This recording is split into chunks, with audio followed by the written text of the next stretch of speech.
Question है, if the area of circle inscribed in an equilateral triangle A B C is 48 pi square unit, then what is the perimeter of this triangle. हमें इस perimeter के 4 option दिए हैं, इनमें से कौन सा करेक्ट है हम इसे फाइंड आउट करेंगे। Now a circle is inscribed inside a equilateral triangle, it means ki radius is touching the side of the equilateral triangle. As we know that all angle of equilateral triangle 60 degree 60 degree 60 degree और सारी side भी इसकी equal होती हैं, all sides are equal. So first of all हम इसकी side को find out करेंगे। वो कैसे फाइंड करेंगे, यहां से बी से सेंटर तक ज्वाइन किया, सी से बी सेंटर तक ज्वाइन किया और सेंटर पे जो एंगल बना वो अगर ये 60 डिग्री है तो ये 120 डिग्री हो गया। अगर ये 120 डिग्री है तो ये रेडियस जो होती है, ये टेंजेंट बीसी जो है वो टेंजेंट है, रेडियस टेंजेंट पर परपेंडिकुलर होती है, तो ये 120 डिवाइड होके 60 और 60 इसको 2 पार्ट में इस तरह से हम ले लेंगे। हम क्या करना कि इसकी साइड को फाइंड आउट करने के लिए तो इस पॉइंट को हम M कर लेते हैं और इस पॉइंट को BM की लेंथ को A हमने सपोज कर लिया। So now the BO line bisecting this angle 60 degree, 30 inside 30 outside, ये एक OMB एक राइट एंगल ट्राइंगल हो गई। राइट एंगल ट्राइंगल हो गई तो इसका जो रेडियस है वो हमें R सपोज करना है। रेडियस अगर हमें पता चल जाता है तो हम ये वाली वैल्यू निकाल देंगे, बट हमें area of this circle we have given, area दिया है 48 पाई स्क्वायर यूनिट, जो भी यूनिट दिया है, और एरिया ऑफ सर्कल जो होता है that is pi r square, और 48 पाई से पाई कैंसिल हो जाएगा, r square is equal to 48, r is equal to 48 पर स्क्वायर रूट हो जाएगा, आर इज इक्वल टू 2 2 जा 4 2 जा 8 2 जा 16 3 जा 48 ब्रेक कर लिया। पेयर बनाकर इसको हमने सिंप्लीफाई करने के बाद देखा कि ये रेडियस जो आई OM radius of the circle है और इस ट्राइंगल के लिए ये परपेंडिकुलर है, ये बना हमारा 2 2 जा 4 और रूट 3 यूनिट बन गया है। नाउ अब हम ट्रिग्नोमेट्री की मदद से ये BM की लेंथ फाइंड करेंगे। ट्राइंगल OMB में ये परपेंडिकुलर है और ये बेस है। As we know that perpendicular upon base is equal to tangent, tangent यहाँ पर थीटा 30 डिग्री है और परपेंडिकुलर R है, बेस हमारे पास हमको ढूंढना है और बेस है A, टेंजेंट 30 होता है 1/√3, देन R की वैल्यू हमें यहां से मिल गई है, ये जो R 4√3 upon A is equal to 1/√3। अब √3 जब इससे मल्टीप्लाई होगा तो A की वैल्यू आ जाएगी 4 × 3 और A की वैल्यू आया 12। BM की लेंथ अगर 12 यूनिट है तो पूरा BC हो जाएगा 12 × 2। As we know that perpendicular from center to the this line bisect it, तो ये हो जाएगा 24 यूनिट आ जाएगा और पेरीमीटर ऑफ इक्विलेटरल ट्राइंगल होता है 3 × साइड और आंसर हमारा 72 यूनिट, जो कि ऑप्शन सी दिया है। नेक्स्ट क्वेश्चन है, the ratio of the areas of 2 sector क्या होगा इन चारों ऑप्शन से।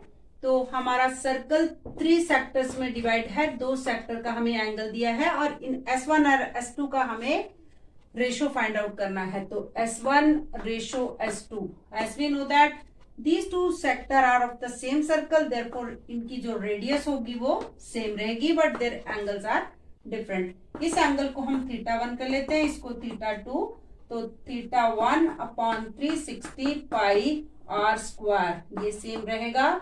सेकेंड सेक्टर के लिए भी θ2 upon 360 pi R square, 360 cancel with 360, pi R square से कैंसिल हो जाएगा। थीटा 1 हमारा 120 है और थीटा 2 150 है।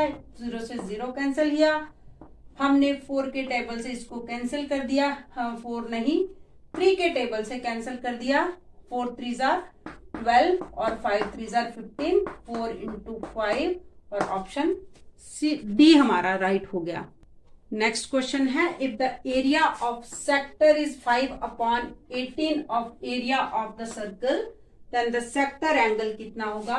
Now we have a circle जिसका रेडियस हम r ले लेंगे और इसमें हमें क्वेश्चन में कंडीशन दी है, ये रेडियस है, ये भी रेडियस है और ये सेक्टर एंगल फाइंड करना है।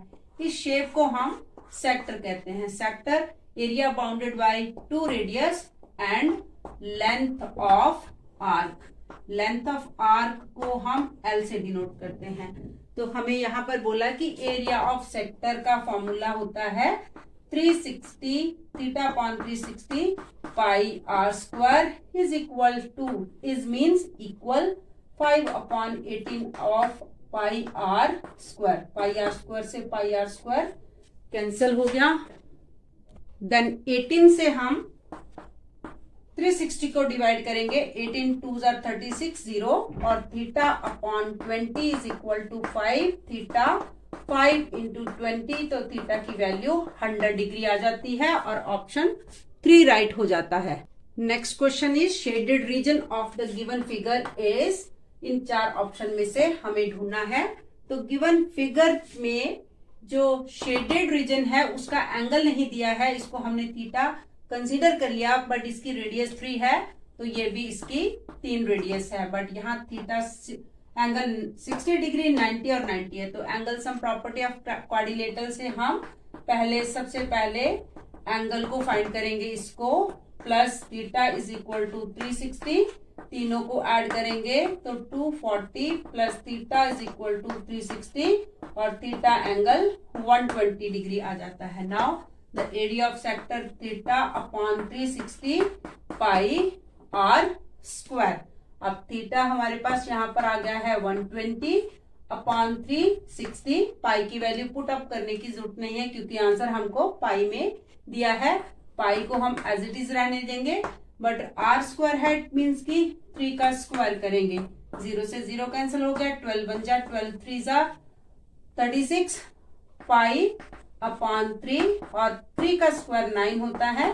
तो यहाँ पर कैंसिल करके 3 पाई सेंटीमीटर स्क्वायर इस एरिया ऑफ सेक्टर जो शेडेड रीजन हमें क्वेश्चन में पूछा था वो हमें मिल गया। नेक्स्ट क्वेश्चन में हमें बोला है कि एरिया ऑफ सेक्टर इन चारों में से कौन सा ऑप्शन है whose perimeter is 4 times its radius। So we will draw a circle जिसका रेडियस हमें r दिया है और इस सेक्टर को इस तरह से ड्रॉ कर लिया। r एंगल ये हमारा थीटा है और ये लेंथ ऑफ आर्क इसको कहते हैं। और हमें क्वेश्चन में बोला है कि सेक्टर का एरिया हमें फाइंड करना है इनमें से ऑप्शन में से जिसका पैरीमीटर किसका सेक्टर का r प्लस r और ये length of arc l is equal to 4 time its radius.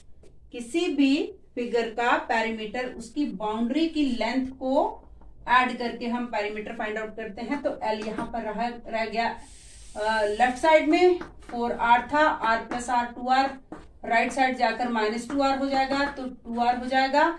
Length of arc आ गई। अब हमें जब थीटा की वैल्यू नहीं दी होती है एट दैट टाइम हम एरिया ऑफ सेक्टर जो ढूंढते हैं उसके लिए फॉर्मूला हाफ r और l होता है।